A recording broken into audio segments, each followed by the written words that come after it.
किसान साथियों, हमारे ऐसे बहुत से किसान साथी हैं जिन्होंने गेहूं की देर से बुआई की है। कुछ किसान साथी तो दिसंबर और जनवरी के प्रथम सप्ताह तक भी बुआई करते हैं। अब ऐसा क्यों होता है? ऐसा बहुत से किसान साथी जो है वो गन्ना वगैरह लगाते हैं तो पेंडी गन्ना कटाई करने के बाद या फिर कोई भी अन्य फसलें लगाए होंगे तो उसकी कटाई के बाद वो गेहूँ की बुआई करते हैं क्योंकि उनके पास समय नहीं होता है। तो यहाँ पे किन बातों का आपको ध्यान रखना चाहिए अगर आप देर से या पिछेती बुआई करते हैं तो, और कैसे हम पिछेती बुआई करके भी गेहूं में अच्छा उत्पादन, अच्छी उपज ले सकते हैं। आज की वीडियो में हम इसी विषय पे चर्चा करेंगे। कैसे हमें देखभाल करनी है, कैसे हमें कौन सी खादों का इस्तेमाल कब कब करना है, कैसे हम ज़्यादा कल्ले ले सकते हैं और कैसे हम अधिक पैदावार ले सकते हैं। ये तमाम जानकारी के लिए आज की ये पूरी वीडियो किसान भाइयों अवश्य देखिएगा। और जो भी आपका सवाल या सुझाव हो नीचे आप कमेंट भी कर सकते हैं। तो चलिए सबसे पहले एकदम स्टार्टिंग से, मतलब शुरुआत से हम बात करते हैं बुआई के बारे में। अब यहाँ पे पिछेती बुआई जैसा कि मैंने बताया दिसंबर से लेके जनवरी के प्रथम सप्ताह या 10-15 जनवरी तक भी बहुत से किसान साथी बुआई कर देते हैं। लेकिन यहाँ पे पिछेती बुआई करते हैं वो तो चलो अच्छी बात है, लेकिन पिछेती किस्मों का चयन करना अति आवश्यक होता है। अगर आप पीछे यानी देर से बुआई करते हैं तो हमेशा कोशिश करिए, कोशिश ही नहीं आपको पूरा सा मतलब ध्यान देना है कि आपको पिछेती जो वैरायटियाँ आती हैं उन्हीं का चयन करना है। पिछेती वैरायटियाँ इन्हीं सब बात को ध्यान में रख के बनाई जाती हैं कि देर से बोई जाएँ तो भी अच्छा उपज दे सकें। तो ऐसी बहुत सारी पिछेती वैरायटियाँ हैं, हमने इसके ऊपर वीडियो भी बनाया हुआ है। तो आप चाहें तो वो वीडियो भी देख सकते हैं या फिर अपने हिसाब से आप भी खोजबीन करके आप कोई अच्छी वैरायटी लगाएं। अब यहाँ पे वैरायटी का चयन तो आपने कर लिया कि हाँ पिछेती वैरायटी है, अच्छा उत्पादन देती है, चलिए इसको हम दिसंबर में या जनवरी में लगा दें। अब इसके साथ साथ खादों के बारे में आपको अच्छे से जानकारी होनी चाहिए कि गेहूं की बुआई के समय, हमें देर से बुआई के समय कौन कौन सी खादों का प्रयोग करना चाहिए।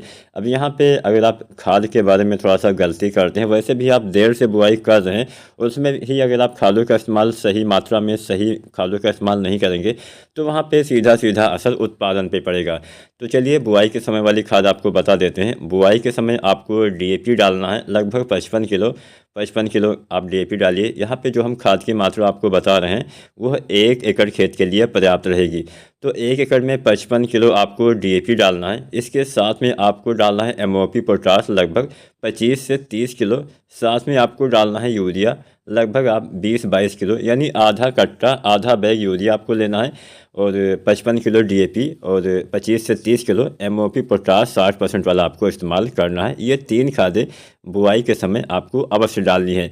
अब यहाँ पे अगर आप सोचें कि आपको डीएपी बाद में डालना है वो काम करेगा, तो मैं आपको बता दूं, अगर आप बाद में डीएपी या फिर कोई भी ऐसी खाद जिसमें एसएसपी पाया, मतलब जिसमें फास्फोरस पाया जाता है, उसका इस्तेमाल अगर आप बाद में करते हैं, बुआई के समय नहीं करते हैं, तो ज़्यादा उपयोग आपके पौधे नहीं ले पाते, क्योंकि जो फास्फोरस होता है जहाँ पे डालते हैं वहीं पे वो स्थिर रह जाता है, बहुत ज़्यादा ऊपर नीचे नहीं जाता है। इस बात का ध्यान रखिएगा। तो हमेशा अगर आप चाहते हैं कि डीएपी खाद अच्छे से काम करें तो बुआई करते समय या अंतिम जुताई के समय आप इसका इस्तेमाल अपने खेत में कर दें। ये तो बात होगी कि हाँ हम इन खादों के बेसिक खादें होती हैं जिसका इस्तेमाल तो आपको करना ही होता है। इसके साथ साथ कुछ ग्रोथ प्रमोटर आते हैं दानेदार रूप में, उसका प्रयोग किसान साथी कर सकते हैं। जैसे आप चाहें तो जो भी आपको अच्छा लगे वैसे आप इस्तेमाल करिएगा, लेकिन ज़्यादातर आप जो किसान साथी हैं वो सागरिका वगैरह डालते हैं। तो सागरिका दानेदार 2 तरह से आती है, एक आती है सागरिका जेड प्लस प्लस और एक आती है सागरिका गोल्ड। दोनों में से कोई भी आप प्रयोग कर सकते हैं, दोनों दानेदार रूप में आती है। लगभग 8 से लेकर 10 किलो पर एकड़ तक आपको बुआई के समय ही इस्तेमाल करना है। अगर सागरिका का ज़्यादा लाभ पाना है तो बुआई के समय डालिए, या फिर बुआई कर चुके हैं तो 1 सप्ताह या 10 दिन तक इसका इस्तेमाल करेंगे तो इसका ज़्यादा लाभ मिलेगा। जितना देर से डालेंगे उतना लाभ कम मिलेगा, इस बात का भी आपको ध्यान रखना है, क्योंकि जो हम खादें मिट्टी में डालते हैं वो पौधे तक पहुंचने में भी थोड़ा समय लेती हैं। ऐसा नहीं कि हाँ आपने आज डाला तुरंत ही पहुंच जाता है। तो इसीलिए आपको बुआई के समय ही, चाहे आप सागरिका डालें, चाहे बायोवीटा डालें, चाहे जो भी आप डालें, ग्रोथ प्रमोटर जो भी आते हैं, लगभग आपको बुआई के समय सभी का इस्तेमाल करना ही होता है। तो ये तो 3-4 खादें आपको बुआई के समय डालना है। अब बात हम कर लेते हैं सिंचाई की। सिंचाई पे आपको थोड़ा ध्यान देना पड़ेगा। पहला पानी आप सभी लगभग 90-95 किसान साथी जानते ही हैं कि पहला पानी गेहूं में 20 से लेके और 30 दिन की अवस्था में लगाया जाता है। देर से बुआई करते हैं तो ये समय 25-30 दिन पर भी आप ले जा सकते हैं, क्योंकि इस समय ज़्यादा नमी आपके पौधे में, मतलब इस समय मिट्टी में अच्छी नमी रहती है। और मान लीजिए नमी की कमी हो तो आप 20 दिन, 22 दिन, 25 दिन, ऐसे ऐसे।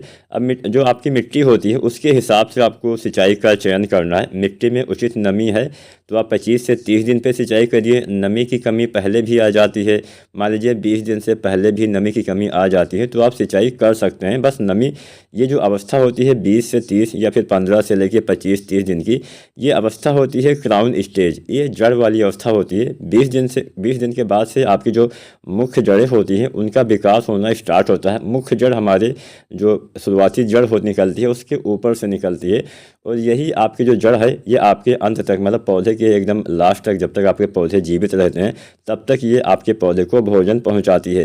तो यहाँ पे इस जड़ के विकास में अगर थोड़ा सा भी आप गलती करते हैं, पहला पानी आपका उत्पादन बढ़ा भी सकता है, आपका उत्पादन घटा भी सकता है। तो पहला पानी आपको हमेशा समय से और हल्का हल्का सिंचाई करना है। बहुत ज़्यादा भरने से क्या होता है, पौधे छोटे होते हैं, पौधे को ज़्यादा पानी नहीं चाहिए होता है, बस उतना ही पानी चाहिए होता है जिनसे उनका काम चल जाए। और पौधे बड़े होते हैं तो पानी की ज़्यादा उपयोगिता भी हो जाती है, कम होते हैं तो ज़्यादा उपयोगिता नहीं होती है। इस समय सर्दियाँ चल रही हैं तो उतना ज़्यादा पानी सूखता भी नहीं है, सही से धूप वगैरह नहीं निकलती है। तो पानी अगर मान लीजिए आपके खेत में भर जाता है तो बहुत नुकसान होता है। आपका उत्पादन 1, 2, 3, 4 कुंटल, मतलब जितना ज़्यादा आपकी फसल पीली होगी उतना ज़्यादा नुकसान। ये जो पीलापन पानी वाला होता है ये किसी भी दवा, किसी भी खाद से ठीक होने वाला नहीं है, क्योंकि क्या होता है आपके सबसे ज़्यादा जड़ों को नुकसान पहुँचता है, क्योंकि ये कोई धान की फसल नहीं है जो आपके पौधे रिकवर कर जाएंगे। ये गेहूँ की फसल है। गेहूँ की फसल में बस नमी होनी चाहिए, पानी भरा नहीं होना चाहिए। इस बात का ध्यान रखना है। जहाँ पे नहर वगैरह से सिंचाई की जाती है वहाँ पे ज़्यादा ये देखा गया कि हाँ पानी ज़्यादा भर जाता है। किसान साथी मतलब पानी खोलने के बाद घर चले गए, कुछ भी हो गया, नहीं ध्यान दिया, पानी भर गया, फसल पीली हो गई, उत्पादन सीधा 2-4 कुंटल कम हो जाएगा। इस बात का ध्यान रखिएगा। कल्ले भी कम आते हैं पीला हो जाता है तो ये तो बात हो गई पानी की। समय समय पे अपनी फसल की आवश्यकता अनुसार सिंचाई करते रहिए। अब जानते हैं कि जो पहला पानी होता है इस समय क्या डालना होता है, तो लगभग सभी किसान साथी को पता ही है, यूरिया वगैरह डालते हैं, साथ में जिंक आप डालते हैं। तो यहाँ पे बहुत ही आसान तरीका और बहुत ही अच्छा कल्ले बढ़ाने वाला तरीका हम आपके साथ शेयर करना चाहते हैं। तो पहले तो आपको डालना है यूरिया केवल आपको यूरिया ही डालना है, चाहे तो सल्फ़र मिला सकते हैं। यूरिया के साथ सल्फ़र 3-4 किलो मिलाएंगे तो आपके पौधे में नाइट्रोजन की क्षमता जो होती है काफ़ी बढ़ जाती है। आपके पौधे अच्छी मात्रा में नाइट्रोजन ले पाते हैं। वैसे अगर आप इस्तेमाल करते हैं यूरिया का तो थोड़ा मतलब ज़्यादा इस्तेमाल आपके पौधे इसका नहीं ले पाते हैं। यूरिया जो आप डालते हैं 20 से लेकर 40% ही आपके पौधे ले पाते हैं, बाकी की मात्रा ख़राब हो जाती है। तो यहाँ पे एक बात का ध्यान ये भी रखना है कि सिंचाई से पहले यूरिया मत डालिए, क्योंकि लिंचिंग वाली समस्या हो जाती है। अब लिंचिंग सभी मिट्टियों में होता है, कहीं पे ज़्यादा कहीं पे कम। जो भारी मिट्टी होती है जिसमें पानी यानी जल धारण करने की क्षमता अधिक होती है उसमें थोड़ा कम होता है। जो रेतीली मिट्टी होती है, बलुई मिट्टी होती है, वहाँ पे लिंचिंग ज़्यादा होती है। लिंचिंग का मतलब होता है कि जब आप सिंचाई से पहले मान लीजिए आपने यूरिया डाल दिया, उसके बाद आपने सिंचाई किया तो पानी के साथ साथ यूरिया भी नीचे चला जाता है, क्योंकि वहाँ पे पानी सोखने की क्षमता बहुत ज़्यादा होती है। बहुत जल्दी वो पानी नीचे चली जाती है उस मिट्टी में, रेतीली वाली में। तो ये समस्या आ जाती है, आपकी खाद ज़्यादा पौधे आपके नहीं ले पाते हैं।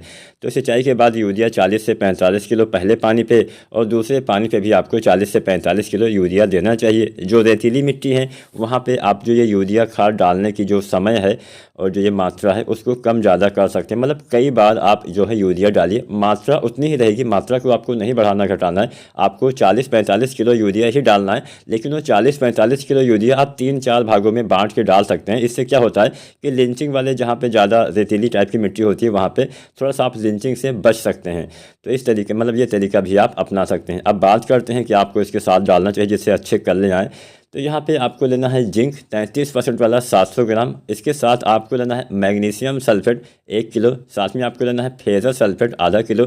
साथ में आपको लेना है मैग्नीज सल्फेट 250 ग्राम। ये 4-5 चीज़ें आपको लेना है, और साथ में यूरिया 1 किलो लेना है। तो ये 4-5 चीज़ें आपको लेना है, और इसका आपको स्प्रे करना है। सिंचाई से पहले भी कर सकते हैं, सिंचाई के बाद भी कर सकते हैं। इसके छिड़काव से बहुत अच्छा फ़ायदा मिलेगा। आप चाहें तो 2 बार कर सकते हैं। अगर आप जिंक का इस्तेमाल करते हैं तो जिंक आपको 2 बार वैसे भी स्प्रे विधि से देना पड़ेगा। तो ये जो फार्मूला है आप 2 बार भी अपना सकते हैं। पहली बार 20, 22, 25 दिन पे डालिए, यानी पहला पानी लगाने के आसपास। उसके बाद सप्ताह या 10 दिन के बाद दोबारा से इस्तेमाल करेंगे। मान लीजिए पहली बार 20 दिन पे डाल रहे हैं तो दोबारा से आप 28 से 30 दिन पे डालेंगे, 1 सप्ताह का अंतर देना है, लगातार नहीं डालना है, तो अच्छा लाभ मिलेगा। आपके पौधे में अच्छे कल्ले, अच्छा फुटाव, हरियाली, अच्छी ग्रोथ देखने को मिलेगी। और जिंक का अगर आप स्प्रे विधि से प्रयोग करते हैं तो पौधे ज़्यादा उपयोग कर पाते हैं। मिट्टी में डालते हैं तो उतना ज़्यादा उपयोग आपके पौधे नहीं कर पाते हैं। मान लीजिए पहला पानी आप लगाने वाले हैं और आपने अभी तक पोटास नहीं डाला है, तो MOP पोटास 60% वाला लगभग 25 से 30 किलो डाल के आप पोटास की पूर्ति इस अवस्था में भी कर सकते हैं। ये तो बातें हो गई कि हाँ हमें कैसे क्या क्या करना है। आप चाहें तो कुछ NPK वगैरह भी डाल सकते हैं। NPK 19-19-19 जो आता है, लगभग 25-30 दिन पे आपको या 35 दिन तक डालना होता है।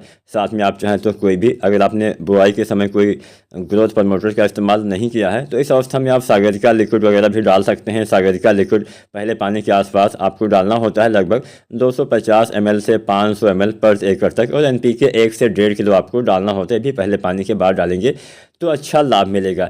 इसके साथ साथ बस मैंने बताया 2-3 बातें आपको अच्छे से एकदम दिमाग में बैठा लेना है। सही समय पे खादों का इस्तेमाल करना है और जो खादें जिस समय चाहिए उसी समय आपको देना है। बुआई के समय DAP चाहिए तो बुआई के समय ही डालिए। ऐसा नहीं कि आप पहले पानी पे DAP डालेंगे, लाभ नहीं मिलेगा। आप डाल सकते हैं, आप बेझिझक डालिए, लेकिन उतना ज़्यादा लाभ आपके पौधे को नहीं मिलेगा। तो इस बात का ध्यान रखिएगा। उम्मीद करते हैं आज की वीडियो, आज की जानकारी आपको पसंद आई होगी। वीडियो और जानकारी पसंद आई है तो लाइक शेयर करें और चैनल को सब्सक्राइब करें। धन्यवाद।